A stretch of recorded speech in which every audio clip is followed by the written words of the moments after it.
This One's Wife. It has tanked.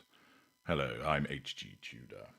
Earlier this week, the second part of the first series of This One's Wife's ghastly lifestyle program appeared. 8 episodes of banality, 2 of which was enough for me. I endured one for the purpose of review and the second because there was a coming together of 2 narcissists, This One's Wife and Chrissy Teigen, that behooved analysis from your glorious narrator. But that was enough. I'd got better things to do with my time. The reviews, particularly those from the UK media, criticised it, and justifiably so. Puff pieces, mainly in the United States, spoke about it favourably. Alexander Larman, writing in The Spectator, tells us, like Death and Taxes, the second instalment of With Love, Meghan has come round again, sloughing into view to the usual chorus of disapproval and confusion. The news recently broke that Netflix has deigned to allow Harry and This One's Wife another 5 years of deciding not to make their future projects. In light of that, this second series of the hitherto unloved show, filmed at the same time as the first, has been presented to a previously indifferent global public in the hope that it will distract from many of the unflattering and embarrassing stories about the Duke of Sussex that have proliferated this year. Harry is entirely absent from this series of With Love, Meghan, although he and the couple's children are often referred to. Instead, this is This One's Wife, the solo show, and as she trills Californian-inflected pieties to a sycophantic assortment of not-so-special guests, there is the occasional gleam of desperation, just about visible, underneath her equally gleaming smile.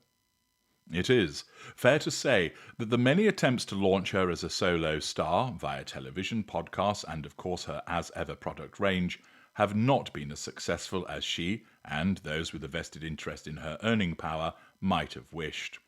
Unless she is prepared to write another tell-all memoir, she risks dwindling into obscurity.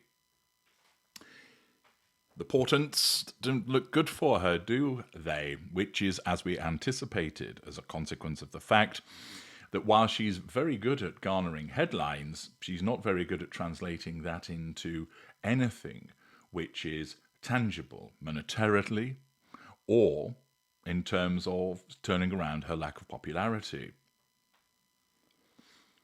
Larman asks what's the series like and states that the second run-around is actually slightly more bearable than the first. Don't get me wrong, it's still ghastly, tedious dreck, seemingly produced for an audience that has no critical faculties whatsoever and is content to regard whatever is taking place on their televisions without any necessary judgment. But it throws up a few minor points of interest, which is more than the earlier series did. The presence of the Michelin-starred British chef Claire Smythe, who did the catering for Harry and This One's Wife's wedding, in the 6th episode, lifts proceedings considerably. Smythe is a proper person, unlike most of the non-entities featured here, and in her brief appearance manages to imbue the show with a professionalism and dry wit that are entirely absent from the platitudinous nonsense elsewhere. As for the rest of it, your tolerance and enjoyment for therapy speak and carefully ladled out nuggets of minor gossip will be tested. This One's Wife offers fleeting, inconsequential details that are expressed with virtually the same amount of gravity, whether it's her reminiscing about her love for the grandma radio show Magic FM, describing her 3-week separation from her children in the aftermath of the Queen's death as something that left her not well, or the revelation that she made her husband a personalised baseball cap for his 40th birthday party, emblazoned with the logo PH40. There is also the surreal reminder that This One's Wife and her friend, Chrissy Teigen, briefly appeared as briefcase-wielding models on the American version of the quiz show Deal or No Deal, although sadly, This One's Wife never appeared alongside Noel Edmonds, which would have made for a cosmic shock of toxic proportions. I cannot imagine that those who shunned the first series of With Love, Meghan will be lured back in for this go-around, and I'm already dreading the Christmas special. The food cooked is largely unappetizing, and British audiences are likely to be mystified by both the identity of the special guests and why, say, putting a roast chicken in the oven is treated with the kind of reverence usually reserved for the opening of the Ark of the Covenant. But this is not the point. This is brand reinforcement, pure and simple, and should heaven forbid Harry and this one's wife ever go their separate ways, this is a reminder that the staff half of the brand is more than capable of putting herself out into the public eye as a solo prospect. That revelatory memoir has, you feel, just come a tiny bit closer. An educated and balanced piece from Alexander Larman writing for The Spectator, another review which highlights the mediocrity of this programme. But let's go stateside for some further balance and find out what The Hollywood Reporter has to state in relation to the programme with an article from Brand Victorian. Altering one's art to appease critics is a dangerous and slippery slope, yet it's one I'd hoped this one's wife would at least attempt to slide down, fork and garden hoe in hand, before beginning season 2 of her Netflix homemaking series. Unfortunately, in the words of 18th century poet Alexander Pope, hope springs eternal. The review talks about Daniel Martin is there, and the scene signals viewers are in for more of what critics mercilessly panned the first time around. And the remaining 7 episodes confirm that criticism fell on deaf ears, though that's not completely surprising, considering it was announced that filming for Season 2 has been completed just 3 days after Season 1's premiere. Of course, this one's wife wouldn't have listened to feedback anyway, because as you all know, owing to the fact that she is a narcissist, she thinks that she knows best. The Hollywood Reporter explains that this time around, audiences at least get a tiny morsel of an explanation as to what this one's wife is attempting to accomplish with the show by way of a conversation with Episode 4 guest chef Samin Nosrat, who makes an offhand remark about how she loves the chaos of this one's wife's kitchen because it's how people actually cook. The word chaos doing quite a bit of heavy lifting to describe the perfectly prepped space in which they're making chicken and bread salad. This one's wife, however, doesn't miss a beat, replying, "That's the thing, is to just be real about it, and let's work with what we have as opposed to going, here's a recipe, and I have to go to the store or order all of these things." Or you feel really sad because you don't have every single thing, Nosrat reports.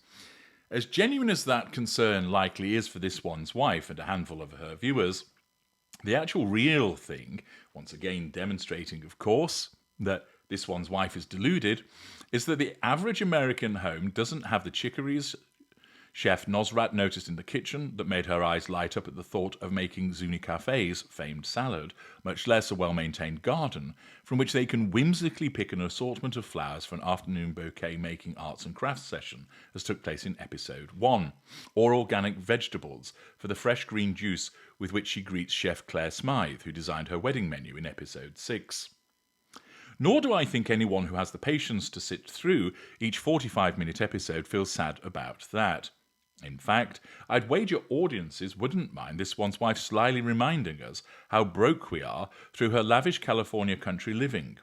Is it not that unattainability that has led viewers to tune into 10 iterations of the Real Housewives franchise for 2 decades?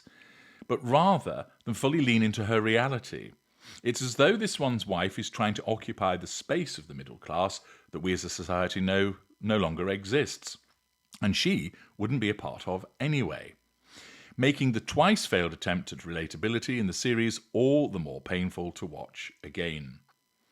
It would appear some guests got the memo that it's not okay to be themselves either, as a historically outspoken Chrissy Teigen presents a muted version of herself in Episode 2. The most interesting thing to come from her is that she has each of her 4 children's birthdays tattooed on her forearm because she can't remember them otherwise. That said, there's a marked difference in entertainability between the guests who assume to be playing by the rules and those who say to hell with them, like Tan France, who in Episode 3 seems to help this one's wife bring out her true personality a bit by being his naturally vibrant and inquisitive self.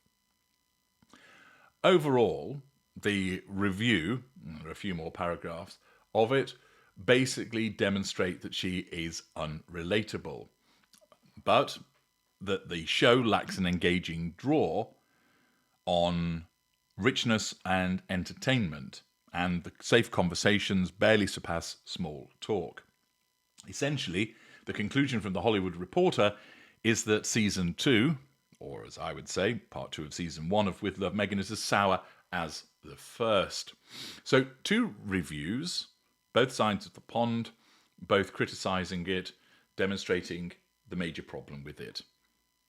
This one's wife. She's unrelatable, but she thinks that she is. She thinks she's charismatic, but she's not. She believes that she's likeable, except she's not. The problem is, although she might be anchored in her own knowing, she's the worst kind of anchor that you could have on a program such as this, because not only does she not actually have any cooking skills, nor craft skills of any real note, but she lacks charisma, warmth, intelligence, and that certain factor that allows her to bond with the guests in a way which comes across as genuine even if it isn't. Some people have it naturally. Others are able to manufacture it so that people wouldn't see the difference. She has neither, and it shows. Accordingly, what's the result of this, given that the programme has now been around for a few days? Well, as you can see on your screen, the Netflix rankings show that at number 71 is something called Ransom Canyon. No, me neither. 72, Perfect Match. No, again. And then 73rd is This One's Wife's programme. She's at number 73. For somebody who has already got an existing series, someone who is internationally infamous, this is rubbish. And it demonstrates that the vast majority of people are not interested in her. And it once again demonstrates that Netflix have almightily fucked up in continuing to engage with this waste of space.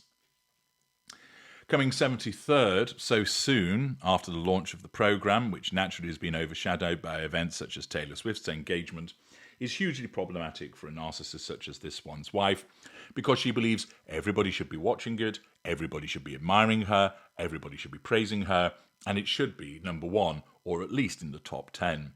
It's neither of those things, primarily because it's a boring programme with a very boring, banal, unlikable woman featuring in it.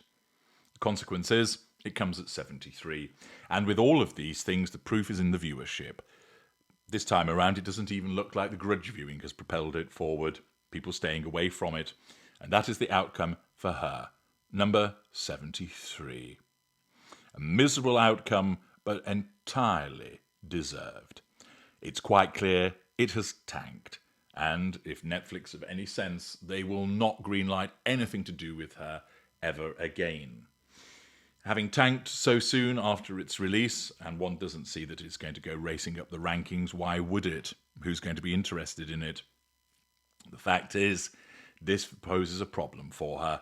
And as Alexander Larman pointed out in his interview, it might just mean that this further failure on her part pushes her towards the necessity of writing that tell-all memoir. Of course, that's if she can be bothered. I'm H.G. Tudor. Thank you for listening.